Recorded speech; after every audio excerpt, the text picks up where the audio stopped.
Welcome back. Good morning, सुप्रभात, जय Shri Ram. I am with Plus Vadhya and you are watching my study channel Study with Best Sir. आज हम special use of has have had पर चर्चा करेंगे. Special use of has have had. Has have had का प्रयोग किन दशाओं में विशेष रूप से करते हैं, कहा इनका विशेष प्रयोग होता है, आज हम इस पर चर्चा करेंगे. जिसे हम आपको बता दें, अंग्रेजी में has have had, will have, shall have से खाना, पीना या अनुभव करने का भाव भी व्यक्त होता है. अंग्रेजी में हैज हैव हैड से, विल हैव, शैल हैव से खाना, पीना, अनुभव करने का भाव भी बोध होता है. फॉर एग्जाम्पल, वह रात 9 बजे अपना भोजन करता है. इसका ट्रांसलेशन हो जाएगा he has his dinner at 9 in the night. वह रात 9 बजे अपना भोजन करता है. He has his dinner at 9 in the night. देखिए, वो रात 9 बजे अपना भोजन करता है, भोजन करने का भाव है. ऐसे वाक्य में देखिए हैज का प्रयोग हुआ है. He had his dinner at 9 in the night. मैं दोपहर 12 बजे अपना भोजन करता था. ऊपर वाला वाक्य देख रहे हैं प्रेजेंट टेंस में है तो हैज लगा. यह सेकेंड जो सेंटेंस है, इसे वाक्य अंत में था है या पास्ट में है. मैं दोपहर 12 बजे अपना भोजन करता था. इसका ट्रांसलेशन हो जाएगा आई हैड माई लंच. दोपहर के भोजन को इंग्लिश में लंच कहते हैं, रात के भोजन को डिनर कहते हैं. तो I had my lunch at 12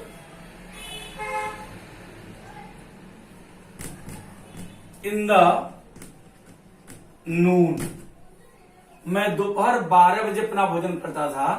I had my lunch at 12 in the noon.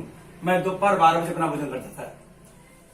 अगला वाक्य है वह अपना चाय मेरे साथ लेगी. इसका ट्रांसलेशन हो जाएगा सी विल हैव अपना चाय, हर टी विथ मी. वह अपना चाय मेरे साथ लेगी. She will have her tea with me. वह अपना चाय मेरे साथ लेगी. अभी आपने देखा खाने और पीने का भाव बोध. यह 3 वाक्यों में आपको मैंने बताया.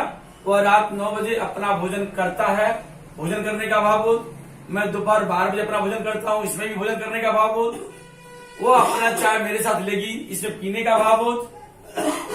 नेक्स्ट वाक्य है आज मुझे सिर दर्द है.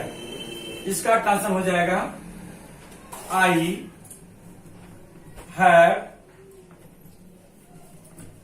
Headache today. Headache today. आज मुझे सिर दर्द है. I have headache today. देखिए, सर दर्द है, अनुभव हो रहा है यहां. तो ऐसे वाक्यों में भी देखिए यहां पर हैव का प्रयोग हुआ है.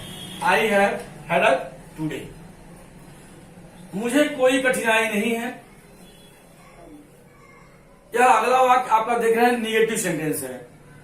ऐसे वाक्यों में जब निगेटिव नकारात्मक भावबोध हो तो हैज हैव हैड के बाद विल शैल के बाद नॉट नहीं लगाते हैं.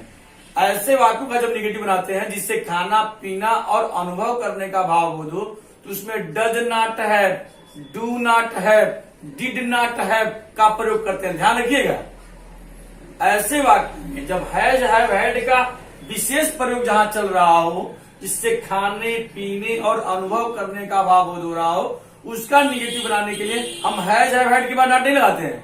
इसका निगेटिव बनाने के लिए डज नॉट हैव एक वचनकर्ता के साथ, डू नॉट हैव बहुवचन कर्ता के साथ, पास्ट टेंस में डिड नॉट हैव सबके साथ हम लगाते हैं। जैसे देखिए, मुझे कोई कठिनाई नहीं है, जब प्रेजेंट टेंस में है तो हो जाएगा I do not have any difficulty.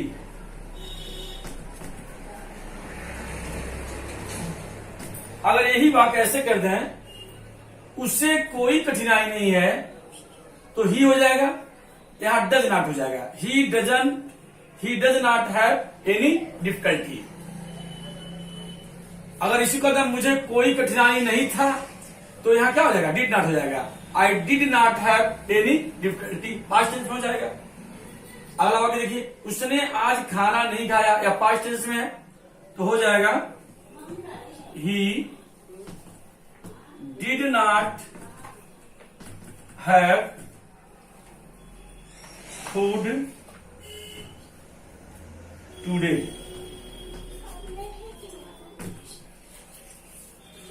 ऐसे वाक्यों का जब इंट्रोगेटिव सेंटेंस बनाते हैं, उसके लिए आप ध्यान रखिए, इंट्रोगेटिव बनाने के लिए एक वचनकर्ता के साथ डज को बाहर निकालते हैं, बहुवचनकर्ता के साथ डू को बाहर निकालते हैं, पास्ट टेंस में डिड को बाहर निकालते हैं।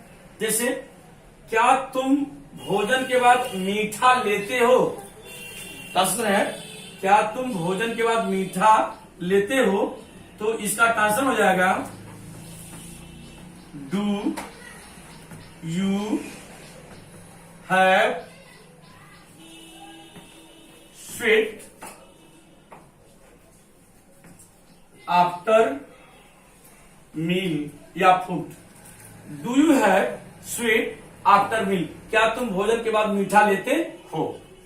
आपने देखा, यह इंट्रोगेटिव है, क्या पहले आया है, ये प्लूरल नंबर का करता है, तो डू को बाहर कर दिए, do you have sweet after meal. अगर इसको ऐसे कर दे, क्या वह भोजन के बाद मीठा लेती है, तो does she have sweet after meal.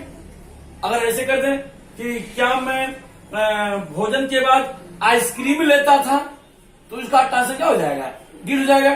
Did I have ice cream after meal. Very simple. तो आज मैंने आपको हैज हैव हैड का स्पेशल यूज बताया, जिसमें खाने पीने या अनुभव करने का भाव बोध होता है, और उसका ट्रांसलेशन ऐसे बनता है। निगेटिव बनाने के लिए does not have, do not have, did not have का प्रयोग करते हैं, और इंट्रोगेटिव बनाना होता है तो डज, डू या डिड को सबसे बाहर करते हैं, फिर कर्ता को लिखते हैं, फिर हैव को लिखते हैं, फिर कर्म को लिखते हैं, और इस तरह से बनाते हैं। आज के लिए बस इतना ही। Thanks for watching.